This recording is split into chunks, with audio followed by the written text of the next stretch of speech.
besar di seluruh daerah kita, dan tentunya rekrutmen P3K yang sekarang sudah Bapak Ibu mungkin belum mendengar angka sebegitu besar, tapi 300.000 guru honorer telah diangkat menjadi P3K. Itu pencapaian yang luar biasa dan akan terus kita lanjutkan untuk mencapai seleksi guru yang jauh lebih besar. Hasil yang setelah ada pada saat ini juga terdapat 193.954 guru yang lulus passing grade yang belum mendapat formasi. Ada sekitar 38%. Bagaimana guru-guru yang telah lulus passing grade ini akan mendapat formasi tanpa harus ikut tes. Untuk tahun 2022 kita sudah menghitung ada 758.000 formasi, termasuk guru yang pensiun, termasuk guru agama. Dan ini sudah dialokasikan di APBN sesuai dengan Undang-Undang Nomor 6 Tahun 2021.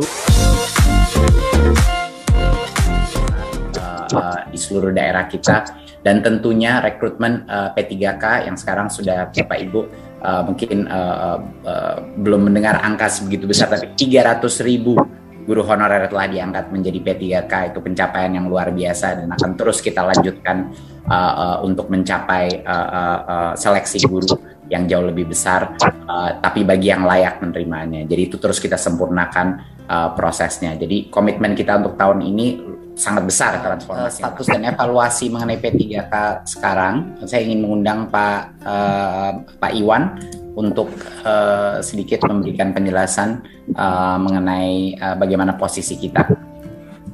Baik, terima kasih Mas Menteri. Dapat kami laporkan terkait dengan... Maaf Bu Ketua. Ya, termasuk masalah PPG yang ditanyakan juga. Jangan lupa. Siap. Ya. Dapat kami laporkan Bu Ketua dan anggota Komite 3 DPD RI yang terhormat bahwa seleksi ASN P3K hasil sementara pada saat ini telah lulus 293.860 guru atau sekitar 58% dari formasi guru ASN P3K yang diajukan oleh Pemda pada tahun 2021 ini.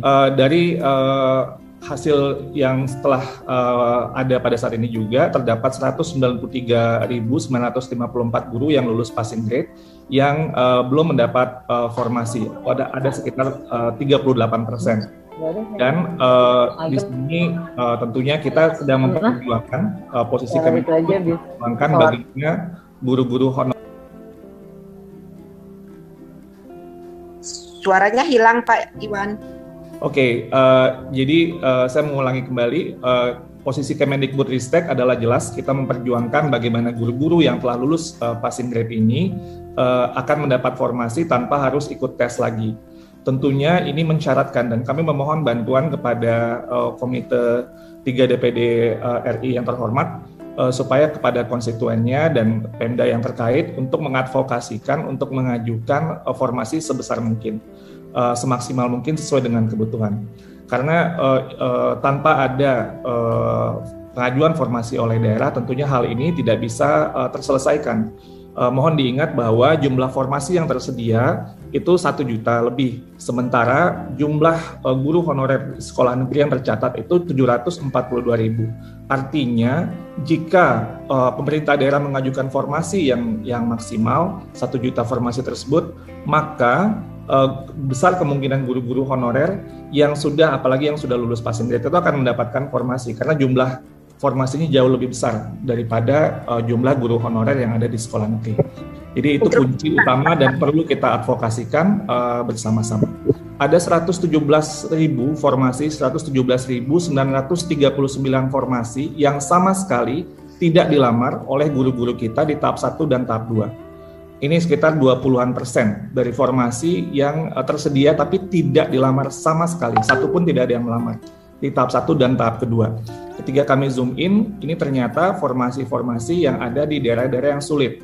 Jadi ada beberapa kondisi di mana guru-guru kita dalam satu daerah kewenangan pemerintah daerah, mereka memilih bukan di tempat yang sebenarnya mereka lebih, mungkin tempat mereka sudah mengajar yang kondisinya sulit, tapi mereka memilih di daerah yang lebih mungkin lebih dekat ke kota dan lain sebagainya, sehingga 117.000 formasi yang tersedia yang tidak sama sekali tidak ada pelamarnya ini juga menjadi catatan bagi kita yang sebenarnya guru yang lulus passing grade tadi bisa jadi ini bisa mengisi formasi-formasi yang masih belum ada pelamarnya ini.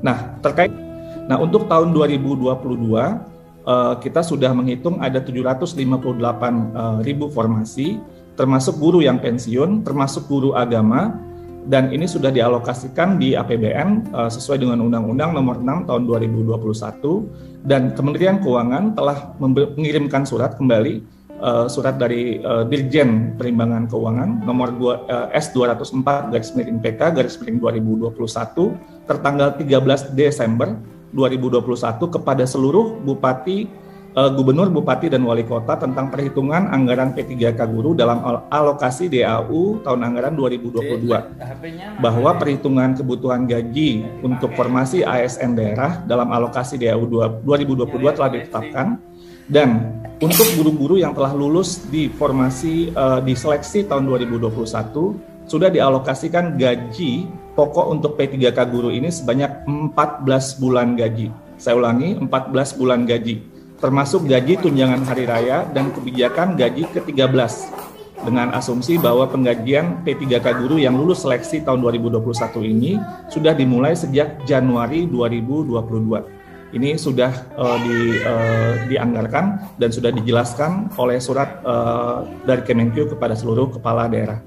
Lalu untuk kebutuhan gaji pokok guru P3K yang nantinya lulus di seleksi tahun 2022 ini diasumsikan akan dimulai setelah lolos seleksi dan proses seleksi, ada 3 bulan gaji sejak bulan Oktober 2022.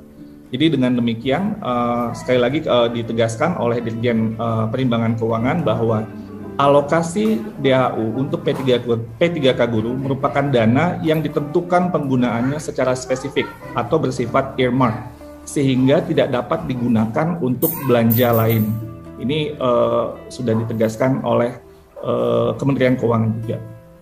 Nah, tentunya Bapak Ibu, kami terus mengadvokasikan dan mendengar berbagai aspirasi terkait dengan masalah-masalah yang muncul, misalnya tadi yang disampaikan oleh Pak Bambang. Pertama, mungkin sebelumnya juga ada masalah pemberkasan yang mungkin sebelumnya Bapak Ibu juga sudah mendengar. Dapat kami laporkan bahwa saat ini sudah terjadi pemberkasan untuk tahap 1 dan tahap 2 tentunya oleh BKN yang sebagai Badan Kepegawaian Negara. Karena dalam hal ini kami Kemendikbudristek berfungsi sebagai kementerian teknis. Dan untuk guru yang telah lulus passing grade tapi belum dapat formasi, tadi sudah saya sampaikan bahwa solusi yang utamanya adalah bagi pemerintah daerah untuk mengajukan formasi. Tanpa ini maka tidak bisa kita menyelesaikan masalah formasi yang sebenarnya masih tersedia dan sudah dianggarkan dan dialokasikan dana dan bersifat sudah dikunci atau earmark tadi. Terkait dengan ini termasuk juga guru-guru yang sekolah negeri yang tadi disampaikan kalah bersaing dengan swasta, sebenarnya mereka bisa tetap mendapatkan formasi jika formasinya dibuka. Lalu untuk sekolah swasta kami telah mendengar berbagai aspirasi dan sejak akhir tahun lalu sudah berdiskusi dengan sekolah-sekolah swasta. Juga di awal tahun kami juga sudah mendiskusi mendengar berbagai aspirasi dari berbagai sekolah swasta, termasuk dengan pertemuan dengan Badan Musyawarah Perguruan Swasta tanggal 6 Januari untuk mendengarkan apa yang menjadi masalah dan apa usulan solusi. Dan ternyata memang salah satu yang terkunci adalah dari Undang-Undang ASN yang sebenarnya pertama memberi hak kepada semua warga negara yang memenuhi syarat untuk mengikuti seleksi ASN, dan dalam hal ini kita melihat bahwa semua warga negara tidak bisa dikecualikan. Yang kedua, bahwa yang lulus dari seleksi aparatur sipil negara ya harus ditugaskan di instansi atau lembaga pemerintah. Jadi ini adalah ketentuan dari undang-undang yang tentunya kami harus tunduk dengan kondisi ini.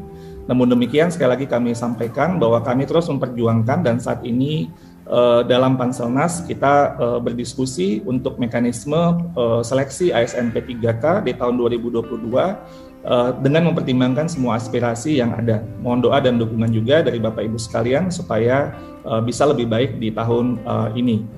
Satu hal juga terkait untuk sekolah swasta yang kami juga mendengar, mungkin suara yang jarang terdengar suaranya tapi sangat penting adalah bukan dari sekolah dan yayasan saja, tapi dari guru-guru swastanya sendiri, yang mereka merasa mereka memiliki hak untuk memperjuangkan kondisi kerja yang lebih baik.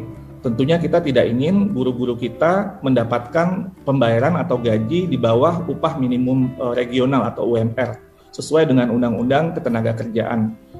Kondisi ini yang mungkin menyebabkan guru-guru swasta yang ingin untuk mencoba kesempatan dalam seleksi ASN P3K. Jadi ini juga mungkin suara yang tidak terdengar secara lantang mungkin dalam berbagai liputan, tapi sebenarnya mereka juga memiliki semacam hak untuk juga mendapat kesempatan kondisi kerja yang lebih baik, apalagi itu jika di bawah kondisi UMR.